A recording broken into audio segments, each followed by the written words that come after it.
Today, somewhere on Earth is headed for the west of America, a land where the pioneering spirit and dreams of fortune still live on. Fowl is a musician. He plies the deserted roads of Arizona at the wheel of his old taxi.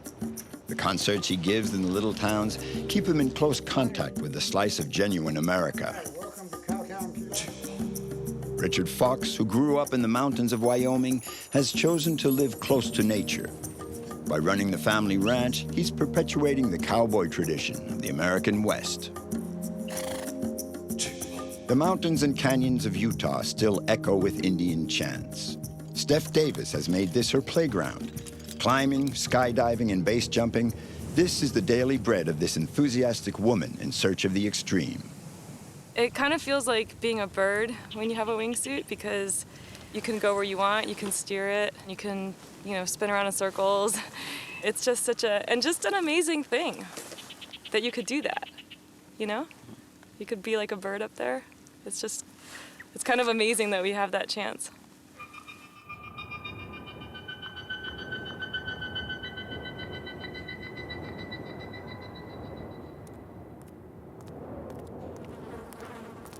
Fowl couldn't imagine his life any other way. For more than 20 years now, he's been living for and from his music, rock and roll.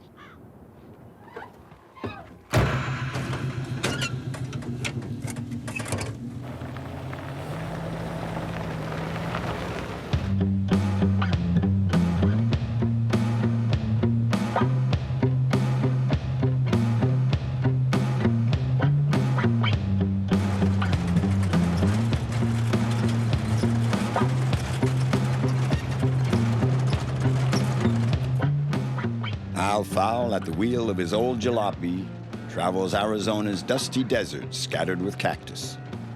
It's like he stepped right out of another age, America of the 1950s. Al, an exceptional musician, has become a well-known figure of Arizona's rock scene. One fine day, while hitchhiking across the states with a friend, he decided to put down roots here. They were 18 and were pursuing their dreams of freedom.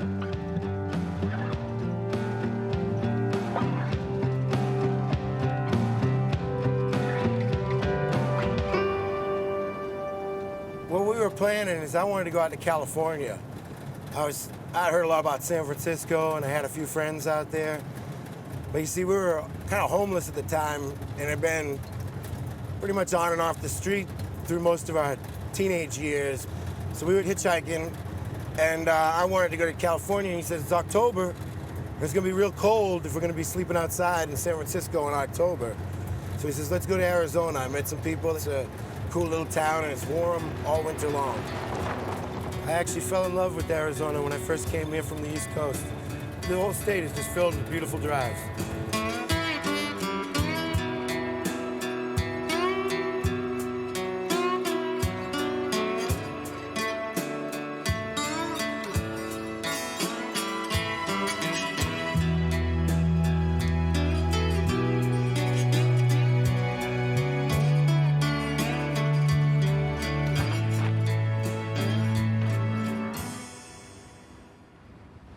I was getting ready for the show. I gotta get,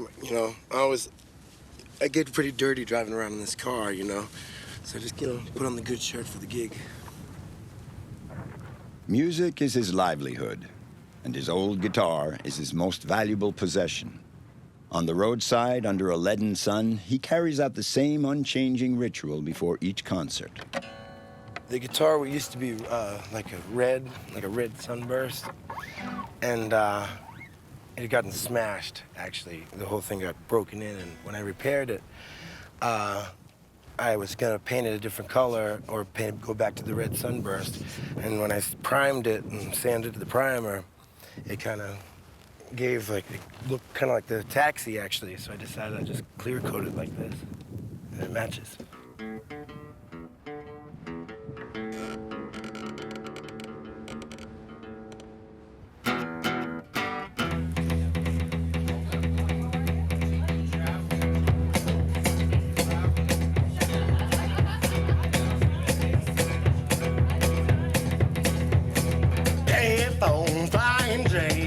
Interstate 42. Just about 100 miles away, baby, and I'll be home soon. Trucks juggle over in the background, baby, I can barely make you out. Here comes another one rolling by.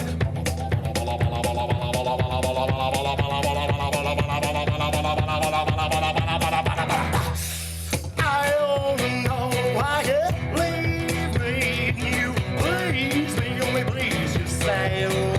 Yes, I don't know why you please me, and you please me, only please yourself.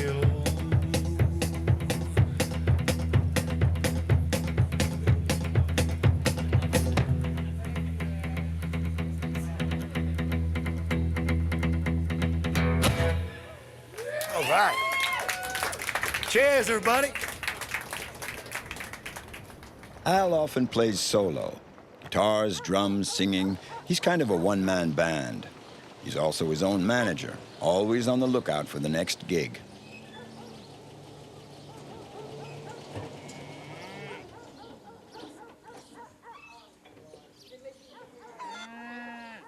Today, Al's making a stop at Quilico to see Ed, a real character of the far west, like you can meet in Arizona.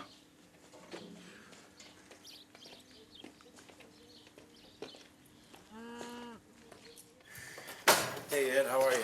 Howdy. Really nice to see you again. All right, welcome to Cowtown, Quilico. Thank you. Haven't very seen much. you in a while. Oh, it's been a while, yeah. Yeah. You know, last night I was up in Tucson and I was playing a show and me and Marcus got to talking and we were thinking that maybe we could come out here. I'm thinking right around the last weekend of June, maybe we could put on another concert out here. Oh, yeah. Yeah, you can do that.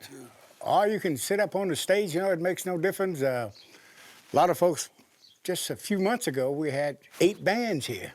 Great. I'll show you where you can set up. Now, come over here and, All right. yeah, you know, you can set up here on the stage and... Ed Quilico gave his name to this improbable spot, a little village that he planned and built himself. Quilico is a very special ranch with its own saloon, church, prison, and cemetery. Ed, a Korean and Vietnam War veteran, has spent his civilian life keeping alive the flame of the pioneering spirit of the far west. You know, out here, people is treated with respect. Everyone is welcome in this town. It's the code of the West. You don't judge a person by the color of his skin. You judge him by the contents of his character. And that's what we do here. But somehow, the West is losing that.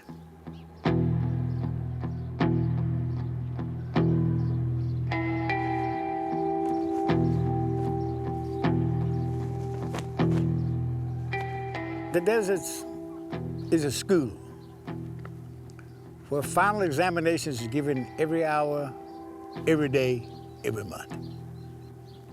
You have to understand, you learn to live in correlation with animals, with rattlesnakes, with Gila monsters, everything that's here. You have to know where to find water because it looks green out there behind you, but that's a dangerous place. It can take your life. They'll find your bones weathered someplace. You have to know.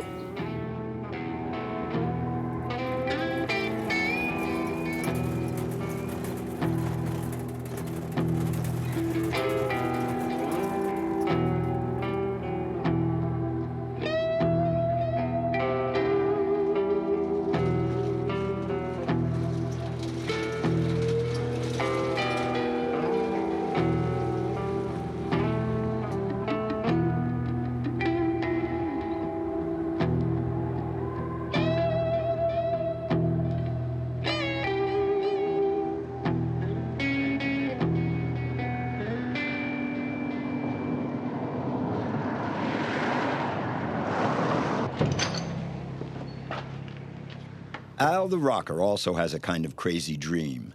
In Mammoth, a small town with a population of 2,000, he's renovating the Blue Front Inn. This bar is a legend unto itself. It used to be owned by the son of a Chicago gangster who made a fortune during Prohibition. The Blue Front Inn also used to be a dance hall. And maybe this place in the heart of the desert will come alive again. At least that's what Al is hoping. This is a 1965 Roe Ambassador. I bought it in Scottsdale, Arizona. There's a guy who, actually the guy I bought it from had 3 or 4 of them, and out of them he took all the parts together and pieced together one working one. And I've filled it with all my own records and records that I got from my father when he died.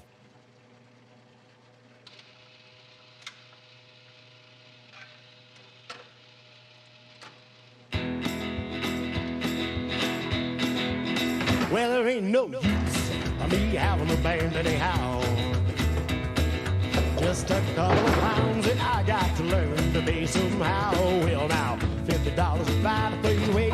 No use to argue, put it in the tank. Sweeter who you have a gun to get ripped off too. So I called up Mama. I called up Papa. I called up my woman. But she's not home. I wonder where she's gone to. Driving is something I do all the time as a musician. I do a lot of driving. Even if I just stay in Arizona and just play my regular circuit of shows in Arizona, sometimes I'll do 1,200 miles in a month, and that's just for the gigs. Flat broke again. Sometimes it's where I write songs because I have nothing else to do. My mind just starts to work overtime. But I like it. I like driving. If I can never make it home.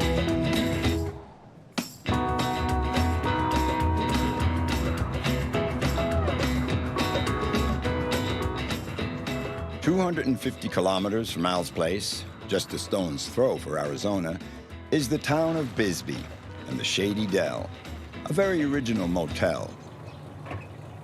Here, the rooms are all vintage trailers.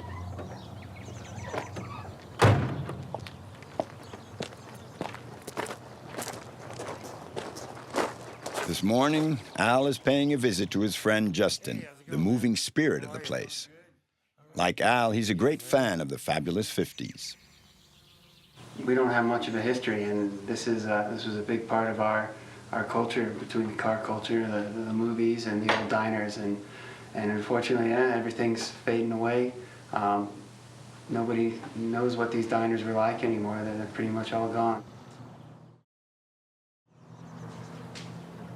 For me, to get to Bisbee in the taxi, it's, 3 hours with no air conditioning, holes in the bottom of the floor, But it's all part of the adventure, If I wanted to drive a car with air conditioning and stuff, that's not for me,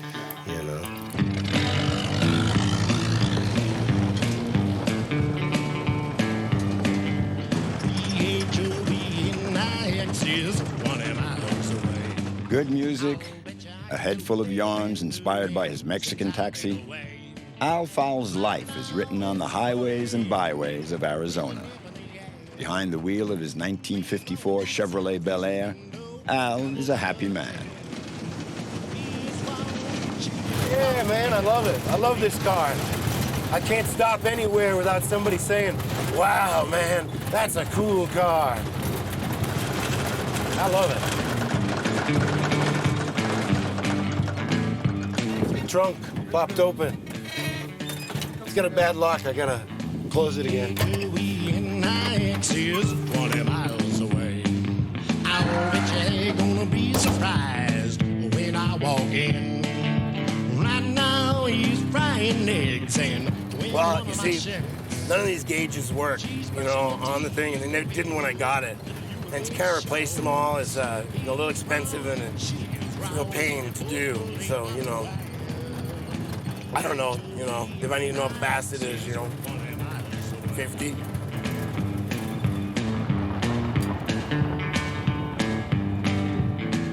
I don't even know if I'm the one who owns the car.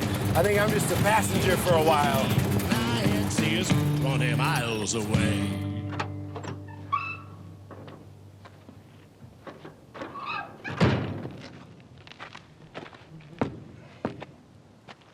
God bless America.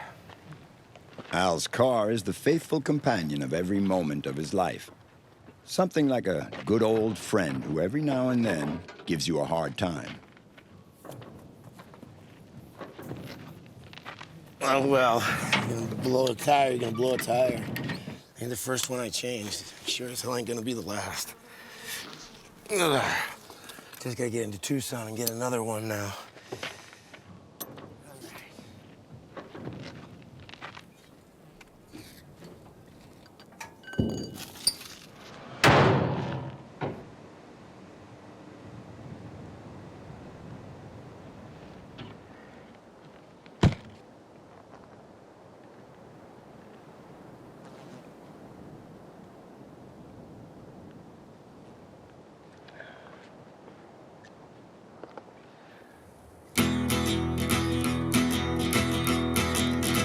Have you heard about Davey?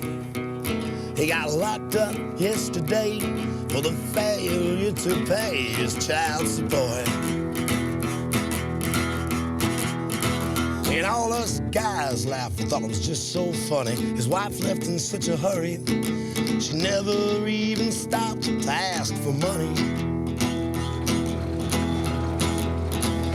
She never even called just once to tell him where her and Junior was.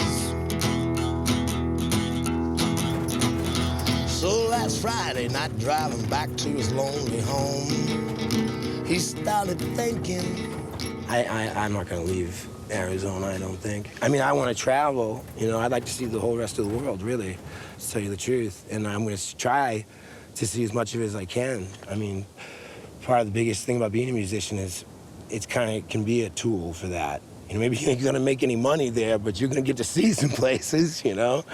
And it's a vehicle like that, you know? It can be, if you're, you know, if that's your intention, you know? But I always wanna stay here, you know? I got a nice little circuit I do, you know, around the state, different gigs I've been doing for some years, different towns I've been playing for a long time, see old friends when I play there, and it's nice. I never wanna lose that. He had a little yard sale, baby clothes and dishes for sale. A little yard sale, baby clothes and dishes for sale. Little yard sale, baby clothes and dishes for sale.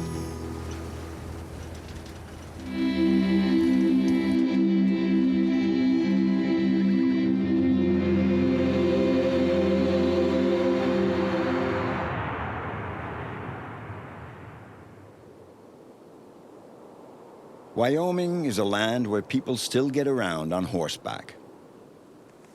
A land of breathtaking landscapes crossed by the Rocky Mountains that peak at over 4,000 meters.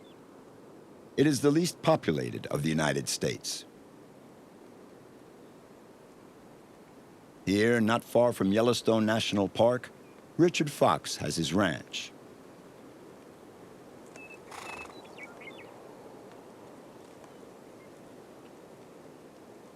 It's the end of May, and normally at this time of year, the grass is growing and all of the trees have leaves. But this year, as you can see, it's still snowing at this time of year. So we're facing some challenges feeding our horses and our cattle, and we live by nature's rules here.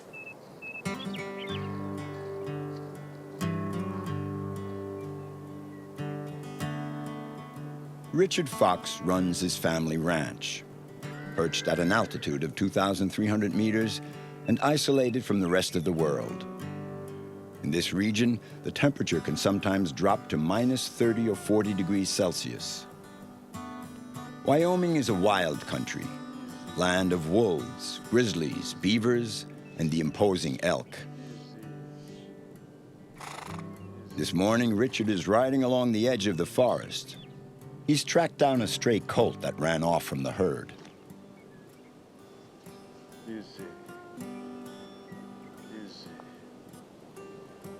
Easy. Easy.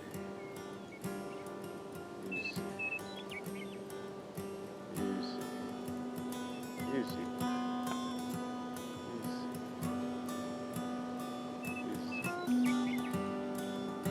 That's a good boy. That's a good boy. From the day I was born, I've been around horses. You know, I started riding in my father's arms when I was 6 weeks old. So really, they're like family members to me. And my whole family feels the same way. We treat them very gently and have a lot of respect for horses. Horses are wonderful because you can go so many places with them. It's a little bit like a dog, except you can also ride them. The horses and the cattle, I love the animals. You always feel at peace when you're around them. They're very pure animals. You can go any direction on the horses, and we're very lucky because we're in the middle of the wilderness, so we don't have any highways, we don't have fences, that block us off, so we can go any direction, both physically and I think mentally, because we have these wide open spaces.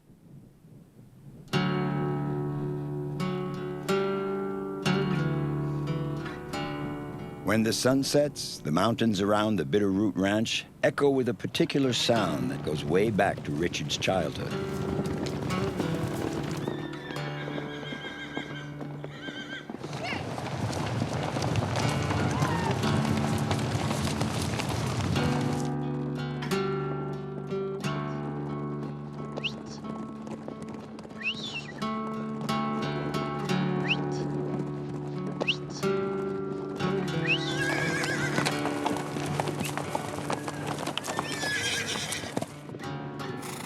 Once spring is well underway, they let the horses loose at sunset so they can spend the nights roaming freely in the mountains.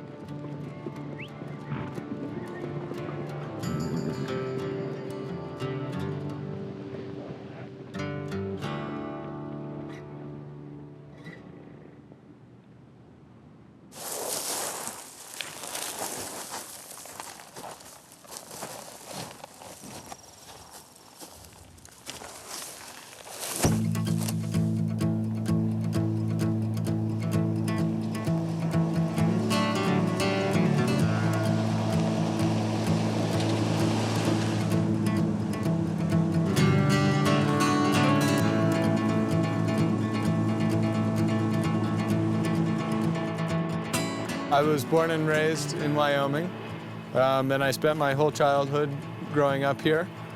And then I went away for university, so I saw some other parts of the country, and I experienced, different lifestyles, and realized how wonderful my lifestyle here in Wyoming is.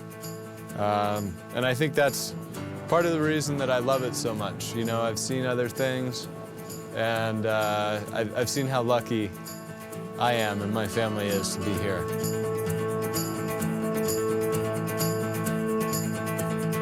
But I was lucky because I was born into this lifestyle. So I think many people have to search, for something they love and, for a passion in life. And for me, it was just natural.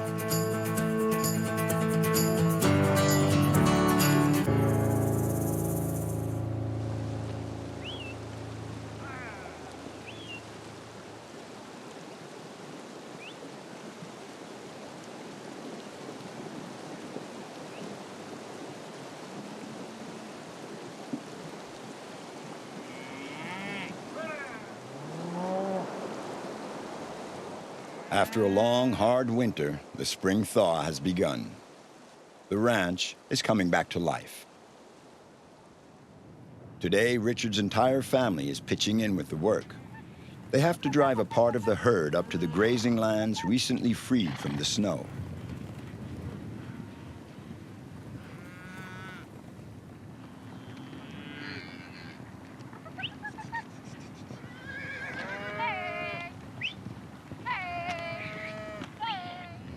These vast expanses they ride over, these plains, hills, and mountains, all this is their home, and they protect it.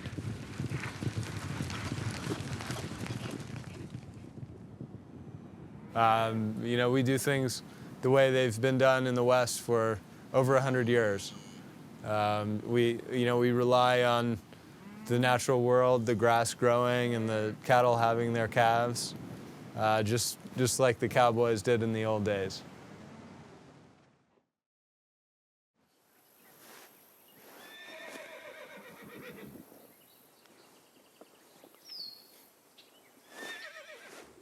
This is not a very decorative saddle. This is a real cowboy saddle for work. It's designed to sit in for a lot of hours. You're comfortable in this saddle all day. It's like my office chair that I sit in every day.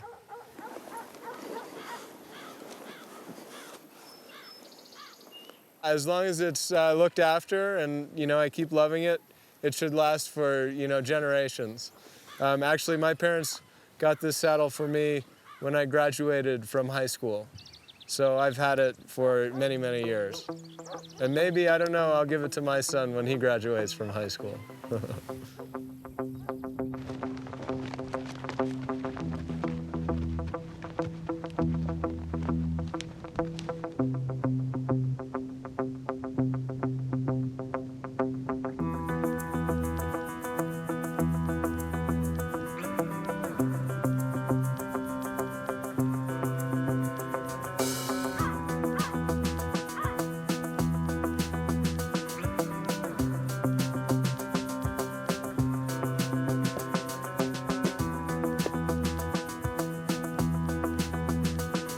I like to come up just by myself to get away from it all and see what's going on up here. It's very peaceful. It's very nice companionship with the horses.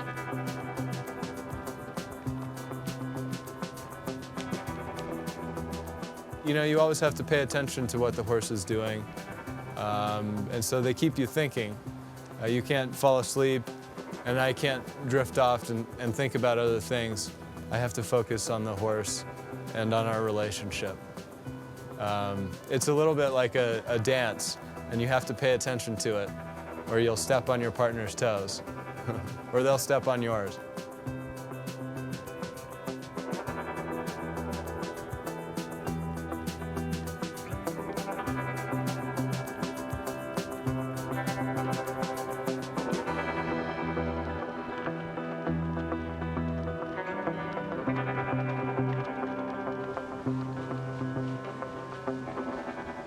I came up here this morning to see if we can bring our cattle up into the mountains. Each summer we bring them up, high into the mountains for the grass.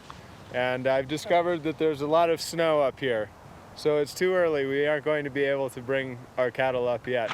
But frankly, it's also kind of a nice trip to see, just me with the two horses, and we get away from it all. And we can explore in the mountains. It's very peaceful. I haven't found anywhere yet that's better than this.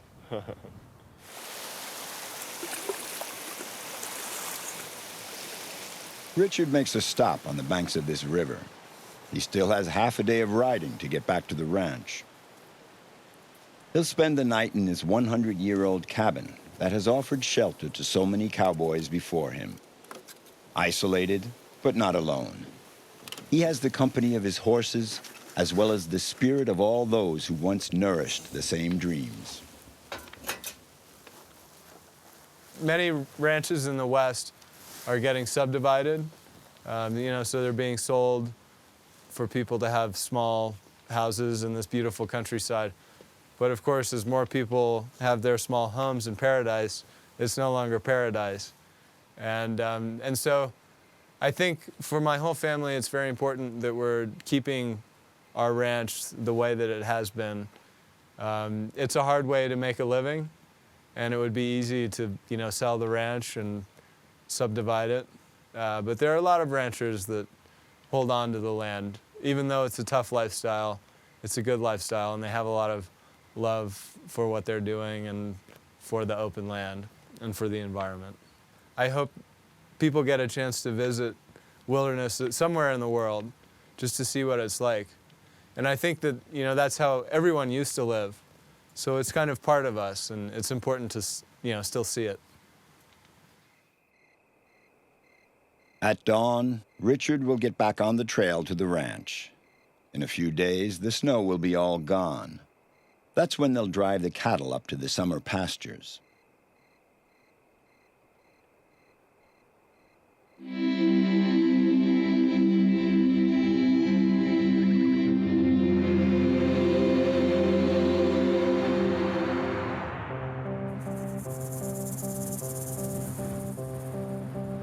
In the local Indian language, Utah means people of the mountains. This is the breathtaking realm of towering stone cathedrals sculpted by the wind and rain. Time and erosion have carved out immense canyons. Venturing into the heart of Utah means discovering one of nature's masterpieces.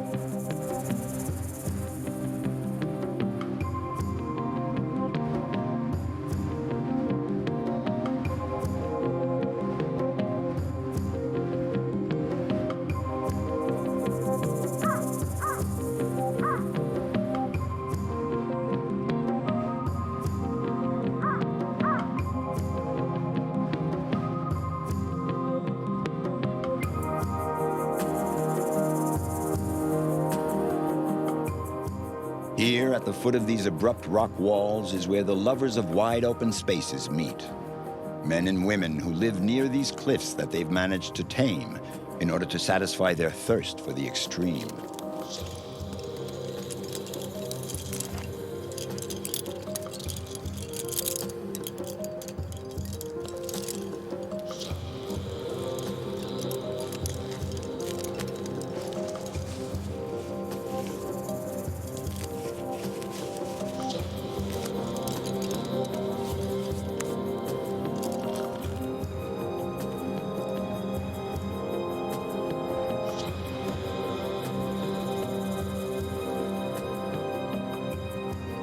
It's like a specific moment where you have to focus and do everything the best you can. And, you know, the only person it really matters to is you, because you're the one there, you're the one on the line. It feels really honest or like real to have experiences like that, because you're gonna try to do the best you can because you sort of have to.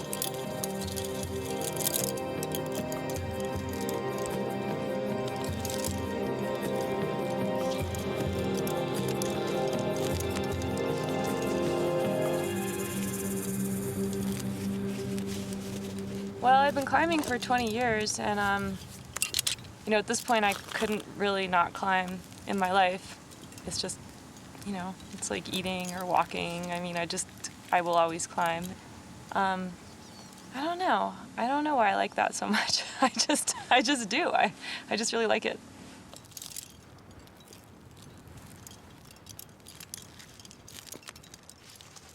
What makes sense is being here. And, you know, you're on a cliff and there's gravity and, you know, and you have your equipment and you know what to do and you're going to do the best you can because you want to have a good time and be able to do it again later. And it's very natural. So to me, that makes sense. And I like to live like that.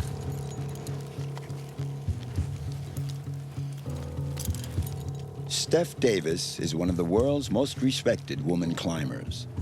She has climbed and opened difficult trails all over the globe: Pakistan, Europe, North and South America.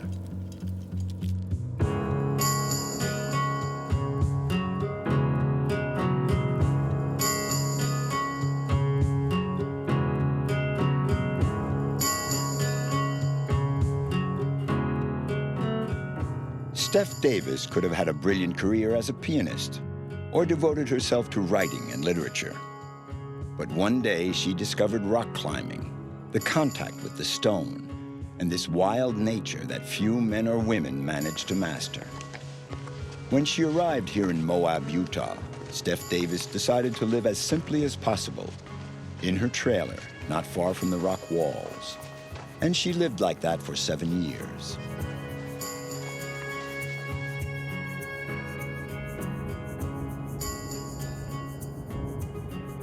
I love this place where there's all these canyons and all this, there's a lot of shape and there's like a lot of volume in this landscape.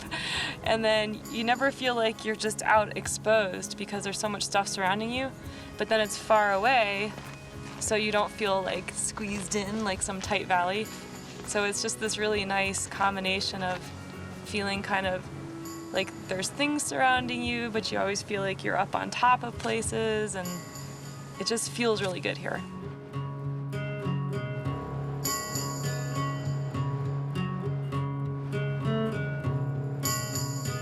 You know, as the years went by, I went like a lot of places in the world, and this is just my favorite place. Like if I had to stay in Moab and never ever leave this area for the rest of my life, I would be totally happy because there's just everything to do here.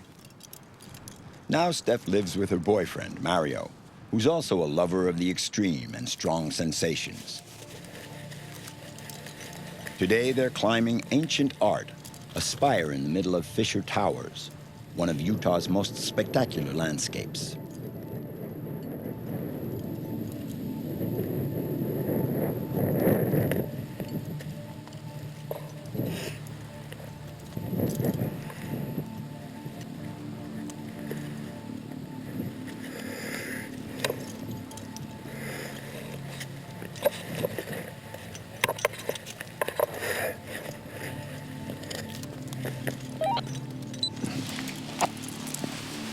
Position and everything.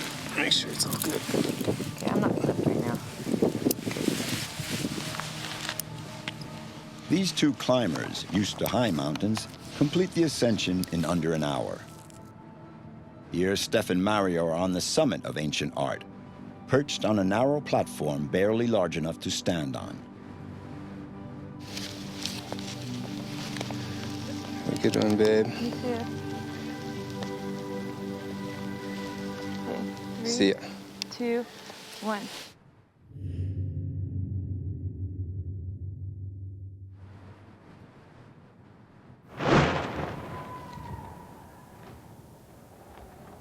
Steph's free fall down the cliff face has gone off without a hitch. This sport, base jumping, gives an incredible rush of adrenaline. But for Mario, it's more of a problem because the wind has come up. Plus, he's no longer attached by his harness, and his balance is tricky. Under these conditions, you have to be patient. Now the wind has dropped, and Mario is getting ready to take the great leap.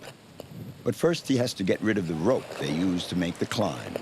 The rope has gotten wedged in, and he has to free it with his foot.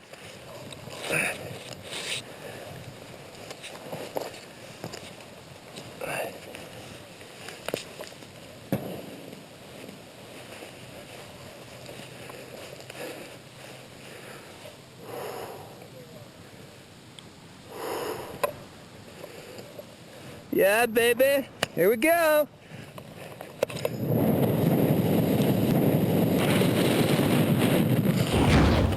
Yeah, buddy.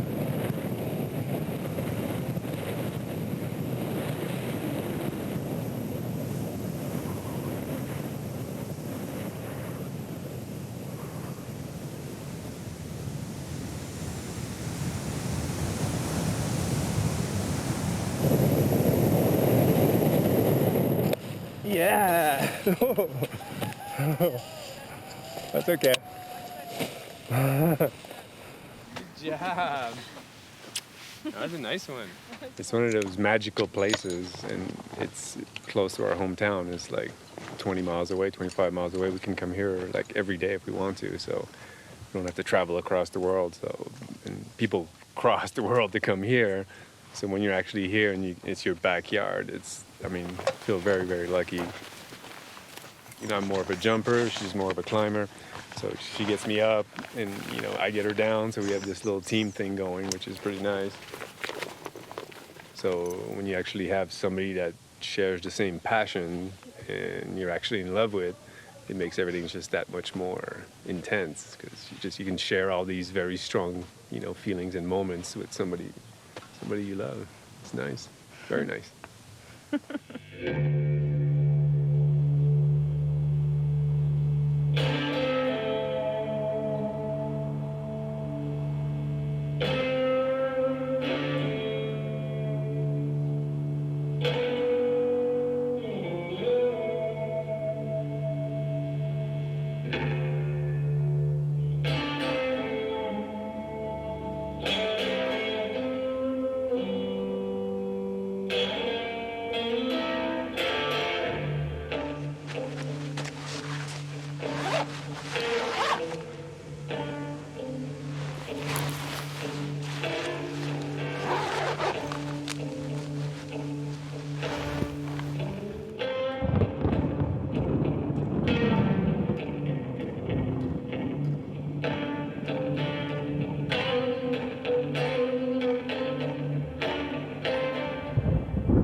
So yeah, in the thunderstorms, they bring all the air up, and then it just takes air in from different sides.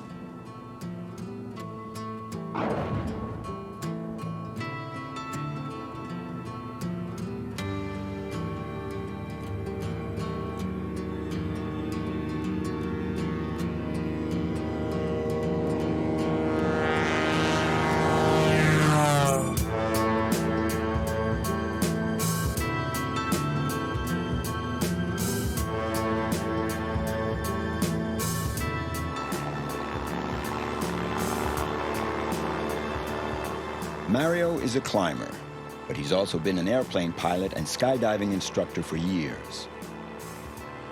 He's one of the trailblazers of base jumping as well. The passion they both have for wide open spaces and pushing their limits quite naturally led Steph and Mario to share the call of the void. Mario and I actually met in this plane. And I really like it when he's flying. And then he knows so much, and I really trust his decisions. And it's just nice when he's flying.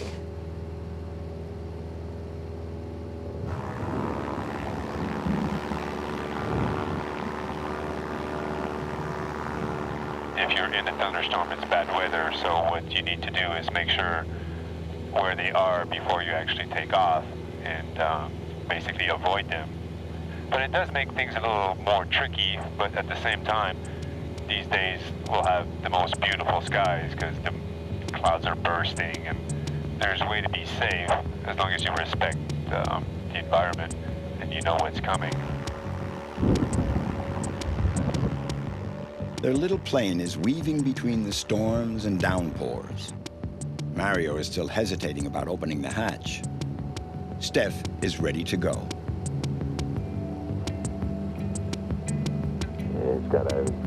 How about is 1 minute from dropping the skydivers over canyon line? 1 minute.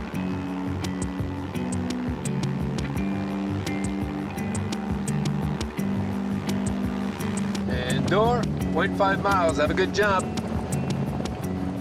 For this jump, Steph has donned her wingsuit, especially designed to slide through the air. But man's oldest dream, flying, is not available to just anyone. In the USA, you have to complete 500 jumps before you can dive with a wingsuit.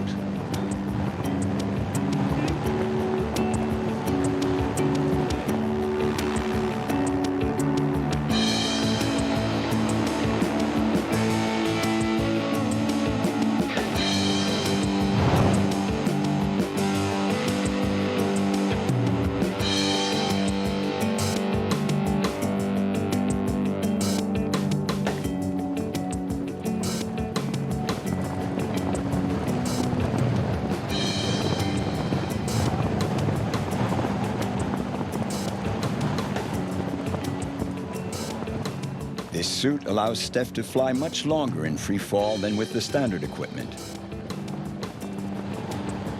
It's an aerial roller coaster that lasts only about 1 minute before opening her parachute.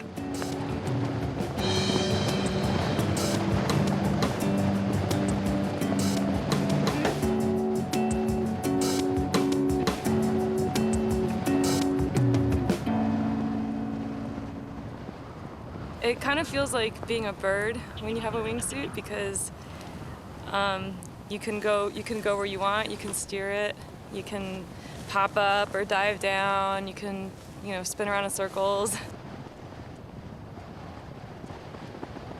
It's a really cool feeling, but then at the same time, you're also thinking a lot because you have instruments like the altimeter, and you have to think about where you're going to come to land, and so it's like, on the one hand, it's this really like, ooh, I'm a bird. And then on the other hand, you're like, what's my altitude?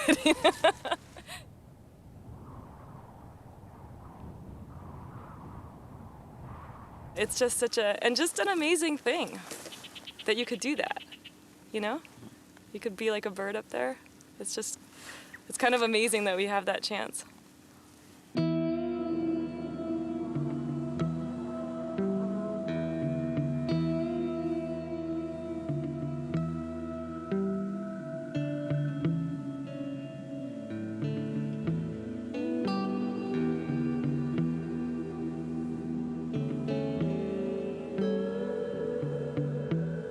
when I started to do meditation, for me, it's just kind of the same thing as running. Like to have like the empty mind state, which is really good.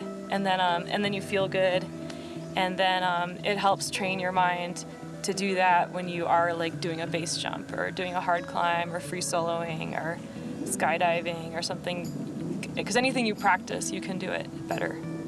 So if you practice that mind state in safe environments, it's easy to take it into the risky ones.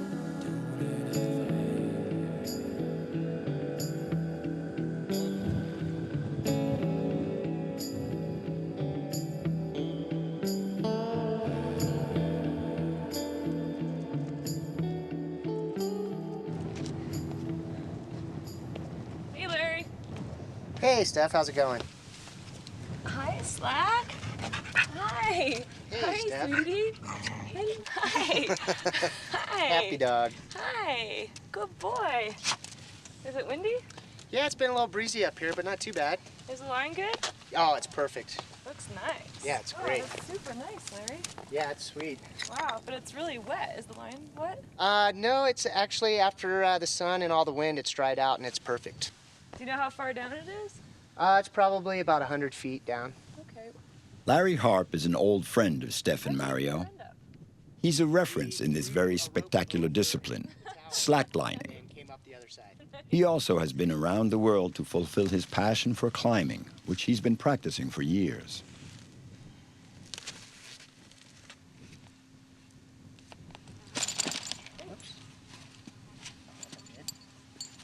Larry is willing to go to great lengths for such a moment.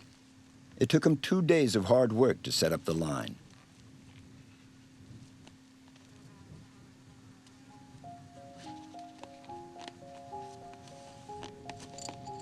You don't practice this extreme sport on a tight cable, like a tightrope walker with his balancing pole.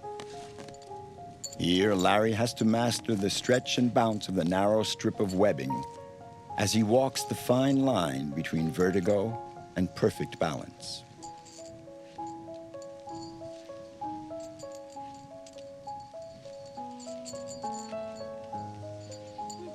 Nice.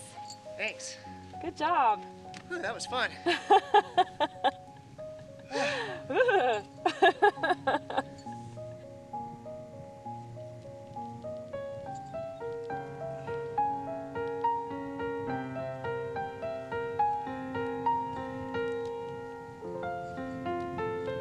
I really enjoy the balance of being able to control not only your physical and your mental aspect of walking a line. I enjoy being up really high. I've been a climber for 20 years, so highlining or slacklining up high is basically just an extension of that. One thing you try to do is empty your mind of anything. It's kind of like meditation, so if you're thinking about a bunch of things while you're walking, it kind of confuses you and it might make you stumble or fall. Whew, that was fun.